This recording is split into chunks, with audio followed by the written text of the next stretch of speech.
Hello. I think today what we're going to do is design the ground pads that go with the end launch connector on either side of this component. So at this point in time, you've already gone through most of the design and you're up to the point where we're in HFSS 3D layout. We've laid this out, but we need to add these two pads, and I'm going to create a component to do that. So let me just highlight a couple of things that we've already set up under general options. Under directories, you have to note that we have a project directory shown here. You have a personal library directory, and you have to make sure you know where they are. Also take note of something called syslib. Okay, so those three directories. The other thing you should have set out is under the layout editor, under other, just make sure that checkbox, the show choose technology dialog on new design is checked.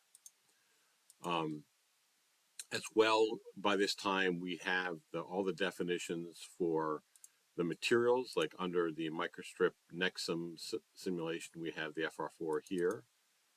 It's already set up.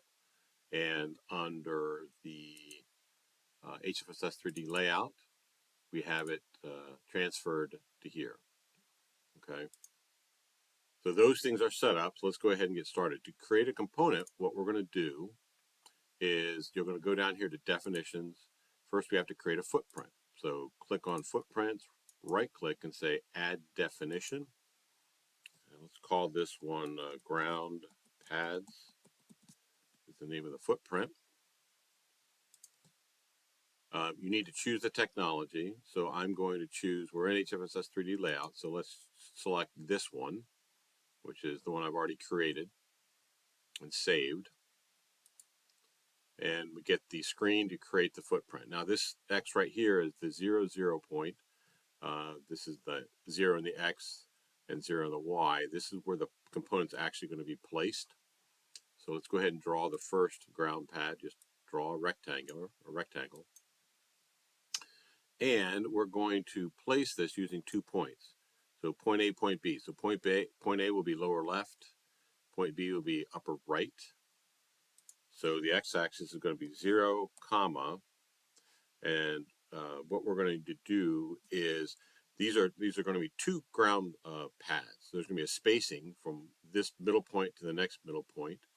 There's going to be a length to this ground pad. There's going to be a width to the ground pad. So to define the lower left, you would say we're going to call this one spacing ground pad, and it's going to be minus the width of the ground pad over 2. And that will define this lower left-hand point. When you press return, it says, hey, I don't know what this variable is. So the spacing is going to be 340 mil from the data sheet. Now, very important that every time you define this variable, make sure you select it as a parameter. So footprint parameter, 340 mil, we say OK. And then the WGP, the width comes up. It doesn't know what that is, so we have to define that. And that width is going to be 90 mil. Again, make sure it is a parameter.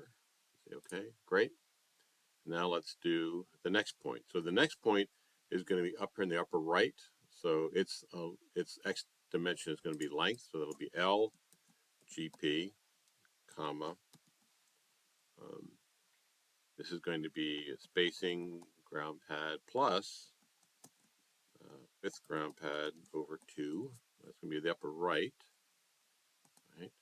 Again, it doesn't know what LGP is, so let's make that a parameter. And we're going to make the length 140 mil.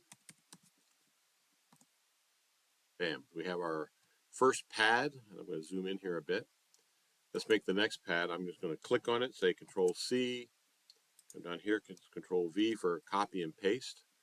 Just stick that down there for now. Let's go ahead and define its position. It's going to be 0, comma, and then same thing mirrored around this y-axis, so it's going to be just a negative of what we did before. So minus spacing ground pad minus width ground pad over 2. And then it's going to be length ground pad, comma, minus spacing ground pad plus width ground pad over 2. And that will define the lower right point. There we go. So now we have our two pads. Now we have to add the vias that are going to be in the middle. So before we do that, let's go up to footprint and say via styles and make sure that it's called planar EM via is set as the default. Okay.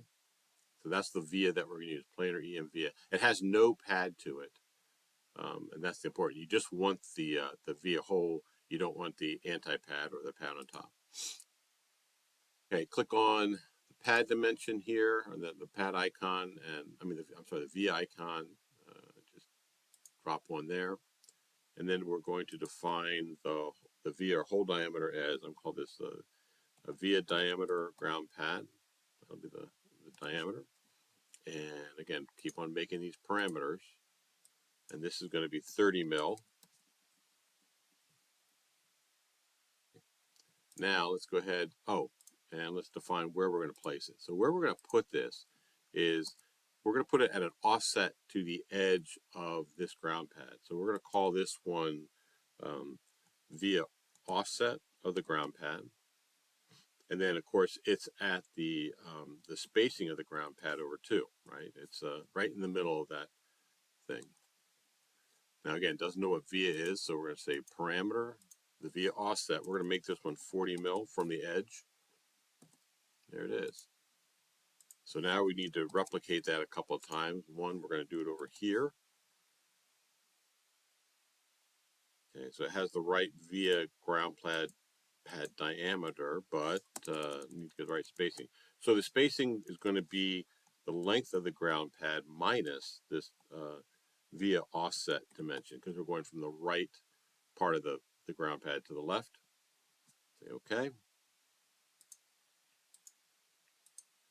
Comma, and then spacing ground pad over 2 is the Y. And there we go. Now let's go ahead and grab these two, copy, and then paste down here. Bam. And then, of course, we have to define the position there as well. So it'll be via offset ground pad, via offset ground pad. And this is going to be minus spacing ground pad over 2, because we're on the underside of the y-axis. And same thing here. It's going to be length of the ground pad, length of the ground pad minus the via offset of the ground pad, and then comma minus spacing of the ground pad over 2. Okay, so now we have, clear these messages. Okay, so now we have this footprint done. You can see it right here, ground pads. We're going to go up to footprint and say update project. That way, everything we just did gets updated to the project. We're going to go ahead and say save. Now this footprint, I believe, is done. So now what we want to do is make a component. So we go up here to components. So let me just do one other thing. I'll show you why I'm doing this. So if I click on ground pad footprint, we're going to go down here to properties. See, we don't no variables. We have the parameter default. So what I'm going to do is I'm just going to copy. I'm just going to grab these definitions right here, just like this. Okay, and you'll see why I did that in a minute. Let me move this out of the way a little bit so we can see those definitions. Okay, now, all right, so now we've done the footprint. Let's go up here to components. We click on components, right click, and say add definition. So we're going to add a component to this. The footprint's going to be right there, ground pads. Great. Go over to miscellaneous. We're going to add a little bitmap. Now, what the bitmap is I made a 16 by 16 pixel icon. So there it is, just made it in a paint package. And you're going to save this to a certain directory. Let's see if I still have it here. There it is. Remember I talked about that syslide? That syslide points to here. Underneath syslide is a directory called bitmaps. And what I'm going to do is just drop the thing there. Just trust me, it's there, but yeah, it's there. And that's where you see this. See, bitmap and syslab bitmap. Now I've already placed it there, and I think I called it ground pad. Now, you don't have to do this. I'm just showing you this is something you can do. So now I have a little bitmap image. It shows it right there. All right, so we've defined that. We've defined the ground pads. One thing you have to do now is you have to click on properties, and you have to, I don't know why, but you have to retype in these properties into the components. So we have to recreate them. So I'm going to say add, just go through the list. SGP with a thing of 340 mil. Done. And the next one, you just go through and add each one of them. WGP 90 mil. Next one, LGP 3 mil. Again, you can make the variables anything you want. I just chose them. So this is via diameter GP 30 mil. And then finally via offset GP, and that is 40 mil. Great. All right, so we've redefined the same parameter list there. Now you know why I copied it, just so I can know what I did. All right, the properties, and we have this defined, the little bitmap, and that's all you have to do, other than giving it a name. So I'm going to call them ground pads. Why not? Ground pad. That's the name of the component. Ground pads. Say OK. Great. All right. So we are essentially done creating the save. Just save everything. Close these guys. All right. So what do we have? Let's take a look at our project manager. We have under definitions, we have our footprints right there, ground pads. We have our components, ground pads. So we now, in our project, have defined this ground pad component. So to use it, you go back to your HFSS 3D layout and say, I want to put it right there. Now, one of the things that we've already set up, but let me just outline. If you go into layout settings, there's two key things you need to do. One of them called display, and you need to set the grid. Now, I've set the grid at 100 mil major and 10 mil minor, and then the extents at plus or minus 2 inches. And then the snapping, this is important, where an edge center has the little triangle, and anywhere on the grid is a diamond. You'll see why that is key in a second. All right, so we go over here to say View Component Libraries, and go ahead to Components, like I said before, in the Nexum. Okay, under Project Components, you see these are all the various projects, and there's the components in our project. Some we've already created, but this one is something we just made, this ground pad. So you add it just like any other component. I'm going to double click and drag it over here. Now you can see where the placement is. So I'm going to zoom in and notice that if it lines up on a grid, you'll get a little, you'll find a grid. That's not going to do it for me now, is it? Anyway, if we had a grid, you do that. But see how it goes in the little triangle? That means it is center to this trace. It's exactly where we want to put it. So I click it, and bam, we just added that component. Now we want to put one over here. I double click on it, and I can hit the R just like we did to rotate it. So now it's facing the right direction, and wait for the little diamond, the triangle show up, and click it, and there. So we have just added the components. I can rotate this and show you that the vias are truly there.